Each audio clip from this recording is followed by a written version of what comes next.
بہرحال یہی حدیث سیدہ مریم اور سیدہ آسیہ کے بارے میں جو آتی ہے بخاری مسلم میں، اسی کا ایک طریق سیدنا علی سے بخاری اور مسلم دونوں میں موجود ہے۔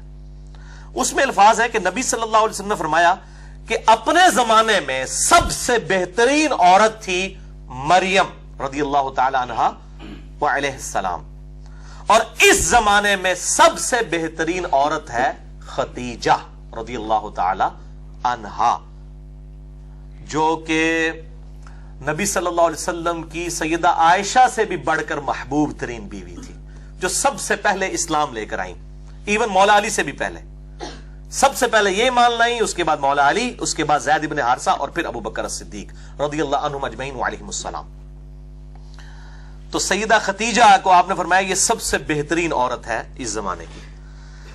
اللہ اکبر۔ بلکہ اسی کانٹیکسٹ میں بخاری اور مسلم میں ایک اور حدیث ہے، مشکات میں آپ کو ازواج مطہرات والے چیپٹر میں یہ حدیث بھی مل جائے گی کہ اما عائشہ رضی اللہ تعالیٰ عنہ خود کہتی ہیں مجھے سب سے زیادہ جس عورت پہ رشک ہے وہ خدیجہ ہے، سیدہ فاطمہ کی ماں اور حضور کی بیوی، محبوب ترین۔ آپ صلی اللہ علیہ وسلم خدیجہ کا اتنا ذکر کرتے کہ مجھے خدیجہ پر رشک ہونے لگتا، حالانکہ میں نے خدیجہ کو دیکھا نہیں تھا۔ آپ صلی اللہ علیہ وسلم خدیجہ کی سہیلیوں کو بھی بکری ذبح کر کے اس کا گوشت تحفۃً بھجوایا کرتے تھے، حتیٰ کہ سیدہ عائشہ کے الفاظ ہیں بخاری و مسلم میں کہ کبھی کبھار مجھے اتنا رشک آتا کہ میں نبی صلی اللہ علیہ وسلم سے ناراض ہوتی اس بات پہ، اور میں کہتی خدیجہ کے علاوہ کوئی عورت ہی نہیں ہے دنیا کے اندر۔ میں وہ بتا رہا ہوں، وہ بیوی جو سیدہ عائشہ بھی جس پہ رشک کر رہی ہیں۔ تو جب سیدہ عائشہ کی ہم فضیلت کی بیان کر رہے ہیں تو حضرت خدیجہ کو چھوڑ کے، خدیجہ والا لیول نہیں تھا سیدہ عائشہ کا، نہ مرتبے میں اور نہ نبی صلی اللہ علیہ وسلم کی محبوبیت میں، یہ ان کے بعد کی بات ہے۔ تو اتنے الفاظ کہ خدیجہ کے علاوہ کوئی عورت ہی نہیں ہے۔ نبی صلی اللہ علیہ وسلم نے فرمایا کہ جب وہ حضرت عائشہ کہتی ہیں جب یہ بات کرتی تو نبی صلی اللہ علیہ وسلم اس کی خوبیاں گنوانا شروع کر دیتے، خدیجہ میں یہ خوبی تھی، خدیجہ میں یہ خوبی تھی، یعنی بتانے کے لیے کہ یہ خوبیاں ہیں جو تم میں بھی نہیں موجود ہیں، تم باقی بیویوں میں بھی وہ خوبیاں نہیں ہیں۔ اور پھر فرمایا کہ میری تو ساری اولاد ہی خدیجہ سے ہے، یعنی آپ کی جو چاروں بیٹیاں ہیں، ٹھیک ہے، اور سیدہ فاطمہ اور سیدہ رقیہ، سیدہ ام کلثوم اور سیدہ زینب رضی اللہ عنہم اجمعین وعلیہم السلام، یہ چاروں بیٹیاں سیدہ خدیجہ سے ہوئی ہیں، اور یہ ان کی اپنی بیٹیاں ہیں نبی صلی اللہ علیہ وسلم کی۔ یہ جو مشہور کیا نا، یہ پچھلے خاوند تھے اور عجیب و غریب وہ بتا رہے ہوتے ہیں صاحب کتاب، اس دنیا میں سب سے بڑا رافضی جو ابو بکر عمر کو نعوذ باللہ من ذالک اعلانیہ طور پر منافق کہتا ہے، یاسر الحبیب، عرب میں اس کے پائے کا کوئی رافضی نہیں ہے۔ میں شیعہ کی بات نہیں کر رہا، رافضی، اس کو خود شیعہ نے اور ایران نے نکال دیا تھا اور اس کو گمراہ ڈکلیئر کیا ہوا ہے۔ وہ بھی مانتا ہے کہ نبی صلی اللہ علیہ وسلم کی یہ چاروں بیٹیاں اپنی ہیں، سیدہ خدیجہ سے نبی صلی اللہ علیہ وسلم کی بیٹیاں ہیں، پچھلے خامد سے نہیں ہیں۔ تو یہ میں رافضیوں کو خصوصاً پھکی دینے لگا ہوں کہ سب سے بڑا رافضی یاسر الحبیب، سنی اور شیعہ دونوں کتابوں میں ملتا ہے کہ آپ صلی اللہ علیہ وسلم کی اپنی بیٹیاں تھیں۔ باقی یہ جو وہ حساب لگانے شروع کرتے ہیں نا، اتنے سال کی عمر میں شادی ہوئی ہے، وہ صحابی غلط ہے، وہ سارے تاریخی روایتیں ہیں۔ کوئی صحیح سند سے ثابت نہیں ہے کہ نبی صلی اللہ علیہ وسلم کے عقد میں سیدہ خدیجہ جب آئی تو ان کی عمر 40 سال تھی، کوئی صحیح سند سے ثابت نہیں ہے۔ اور نہ یہ صحیح سند سے ثابت ہے کہ آپ صلی اللہ علیہ وسلم کی ہجرت کے بعد یہ بیٹیاں پیدا ہوئیں، یہ اپنی ٹائمنگ پہ ہی پیدا ہوئیں اور الحمدللہ ہجرت کے وقت یہ بالغہ تھی۔ تو یہ میں نے ضمناً مسئلہ عرض کر دیا۔ تو سیدہ خدیجہ رضی اللہ تعالیٰ عنہا اتنی محبوب تھیں کہ 24 سال تک آپ صلی اللہ علیہ وسلم کے عقد میں رہی ہیں، 24 سال تک، اور آپ صلی اللہ علیہ وآلہ وسلم نے ان کی زندگی کے اندر دوسری شادی نہیں کی ہے۔ اس سے اندازہ کر لیں 49 نبوی میں جب نبی صلی اللہ علیہ وسلم کی عمر مبارک 49 سال ہوئی، کیونکہ آپ کی شادی 25 سال کی عمر میں ہوئی، اسی سال آپ پر 2 غم کے پہاڑ ٹوٹے، ایک سیدہ خدیجہ رضی اللہ تعالی عنہا کا جو ہے انتقال ہوا، اور دوسرا جناب ابی طالب کا۔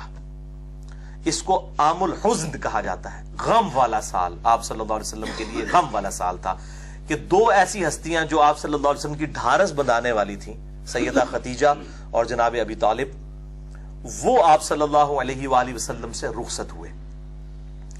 تو آپ صلی اللہ علیہ وسلم نے سیدہ خدیجہ کی زندگی میں دوسری شادی کبھی نہیں کی ہے۔ یہ آپ صلی اللہ علیہ وسلم کی ایک خاص ایفیلیشن تھی اپنی اس بیوی کے ساتھ، ورنہ اس زمانے میں کتنی آفرز تھیں، لیکن آپ صلی اللہ علیہ وسلم اس معاملے میں یعنی اتنی زیادہ محبت فرماتے تھے کہ کسی اور عورت کے ساتھ سیدہ خدیجہ کو آپ نے شیئر نہیں کیا. یہ سیدہ خدیجہ کی بہت بڑی فضیلت ہے رضی اللہ تعالی عنہا علیہ السلام. حتیٰ کہ غزوہ بدر کے موقع پر جب آپ صلی اللہ علیہ وسلم کی بیٹی سیدہ زینب، جن کے جو شوہر تھے ابو العاص ابن ربیعہ، جو اس وقت تک مسلمان نہیں ہوئے تھے، بعد میں مسلمان ہوئے، اس وقت تک اجازت تھی کہ غیر مسلم کے ساتھ بھی رشتہ ہو سکتا تھا. تو یہ خاوند تھے، سیدہ زینب کے خاوند جو ہے وہ قید ہو کر غزوہ بدر میں کافروں کی طرف سے لڑتے ہوئے قیدی بنا کر لائے گئے.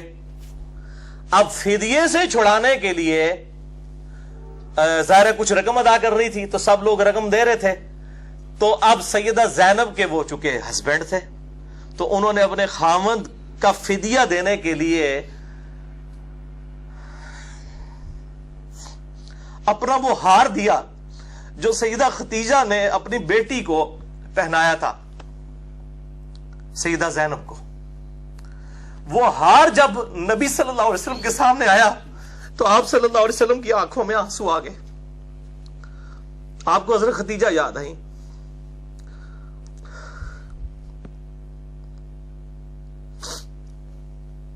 آپ صلی اللہ علیہ وسلم نے اپنے اصحاب سے کہا کہ اگر تم مجھے اجازت دو تو میں یہ ہار اپنی بیٹی زینب کو واپس کر دوں، یہ میری بیوی کی نشانی ہے اس کے پاس. تو اصحاب نے کہا یا رسول اللہ کیوں نہیں، آپ بالکل. اور پھر ان کو بغیر فدیے کے چھوڑ دیا گیا. پھر وہ اتنے حسن اخلاق سے متاثر ہوئے کہ انہوں نے اسلام بھی قبول کیا. اور انہی کی بیٹی ہے امامہ رضی اللہ تعالی عنہا. بڑی مشہور ہے نبی صلی اللہ علیہ وسلم کی یہ نواسی، جن کے بارے میں بخاری مسلم میں آتا ہے کہ آپ صلی اللہ علیہ وسلم ان کو گود میں اٹھا کے نماز بھی پڑھا کرتے تھے. سیدہ امامہ، یہ لفظ ویسے لوگ اردو میں امامہ بول رہے ہوتے ہیں، یہ لفظ ہے امامہ، الف کے اوپر پیش ہے امامہ، امامہ بنت زینب. تو یہ سیدہ خدیجہ رضی اللہ تعالی عنہا کے ساتھ آپ صلی اللہ علیہ وسلم کی عقیدت تھی.